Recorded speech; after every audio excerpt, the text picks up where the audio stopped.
For those of you who don't know about Wind on the Wires as much as others, a couple of things that I will just highlight.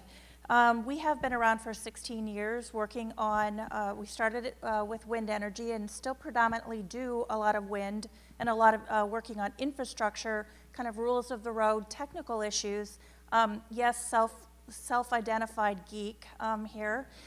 We speak MISO, which I know not everyone does, but I don't know what the handshake or the the thing is for that, but we can decipher all the acronyms and generally help people understand things. An exciting thing for Wind on the Wires last March was that our board went through, and actually before that a little bit, our board went through a strategic planning process. We have 16 members on our board of directors, and we decided that we needed to go multi-technology. So you will see, I think the logo is big enough to see the sun that we've added to the logo. We are working a lot on storage. David mentioned storage, and there's a lot of, no pun intended, energy around storage. It's kind of the topic du jour, and so we are involved in, particularly at MISO, commenting on how they should interconnect and what the market rules should be around storage. So as I think about how we work with cooperatives and things that we've done over the years, and particularly with Great River Energy, there were a couple things that came to mind, and one of the things that David mentioned was the CapEx 2020 project, large project. We have one of the architects of CapEx 2020 with us in the room tonight, Will Call from Great River Energy. And he and leaders from Xcel Energy kind of got together and had this vision for the infrastructure that was needed around the state. And with CapEx has fingers into the Dakotas and into Wisconsin. And Wind on the Wires has worked very cooperatively and collaboratively with the CapEx project through the study process, pushing them at times when we needed to, and looking at how it could accommodate the emerging renewables market. So we're very proud and thankful to GRE for their insight on regional infrastructure. We have also worked with GRE on their integrated resource plan, and I have to thank David and his team for allowing us to be part of the thought process and the stakeholder process prior to them filing their integrated resource plans. I think that it has been a real pleasure to be able to come in and have an honest conversation about what they need to do to change their mix, to look at other innovative opportunities, and really talk about energy policy and how they can meet that triple bottom line, how to do things cost effectively, but bring cleaner resources to the mix.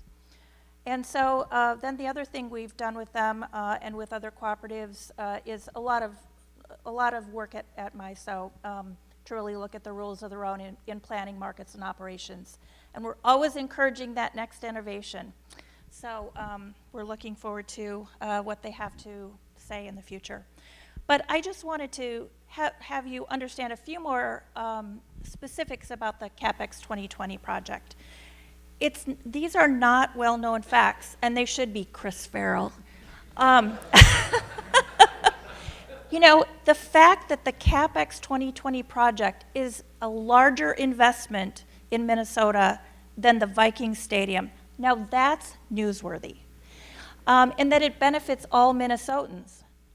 So, I might be a geek, but there are real benefits from this project that are accruing all across the state. Just wanted to talk through some examples of how co-ops are embracing renewables, and I'm sure we'll hear a few more examples here tonight, and the connection with their member owners and the customer choices that people want are really driving a lot, as we've heard tonight. But because renewables are becoming so cost effective, co-ops as well as other utilities are really embracing renewables. And so David has already talked about what Great River Energy is doing. We just saw, a recent announcement of almost 100 megawatts that Dairyland Power Cooperative is purchasing. Central Iowa Power in Iowa has been a real leader. And then, of course, Basin Electric has a lot of wind investment renewables investments that they've done in North Dakota.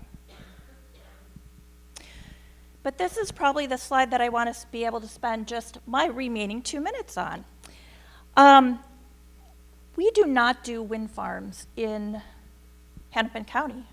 And when David talks about, needing to have economic activity in the co-op territory, wind is a perfect example of that. So we put together this chart of where revenue is flowing, and it is in co-op territory.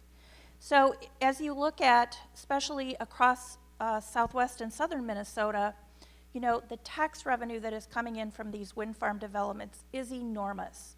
$9 million a year to Minnesota landowners in landowner payments, jobs, operations and maintenance facilities, jobs that are very good wage jobs. People can stay in the local areas and raise families and really contribute. Wind technician is the fastest growing job in America, according to the U.S. Department of Labor. We can't turn out wind technicians fast enough. Particularly in Minnesota, we've got several great community colleges with good programs, but the people who go through those programs have a job before they even graduate. And so this is a real success story for rural Minnesota and other rural areas across the Midwest. Development and economic activity in co-op territory. So just to wrap up here, as I see the finish sign, not all is rosy. So while I give Great River Energy and their member co-ops enormous kudos for what they've already done, we have some challenges ahead of us and some tough conversations. So there are ongoing dockets at the Public Utilities Commission that have issues that need to be resolved and will be resolved. We have bills that have been just dropped today in the legislature, and we'll have hearings next week about regulation of cooperatives or not. So those are the things that are coming and that we're going to have to talk about. And the drivers that co-ops are seeing for the types of investments their members want them to make, the kinds of energy choices they want, those are the conversations that are ongoing, and the finances around those. So co-ops have many tools in their toolkit. Again, kudos to GRE for the innovation that they've come up with over the years. David leads a great team, and I know that the technical issues are not the showstopper for innovation. It's finding the will to take the next step and take that next step on innovation. So we look forward to new innovation projects and investments by the co-ops. Thank you.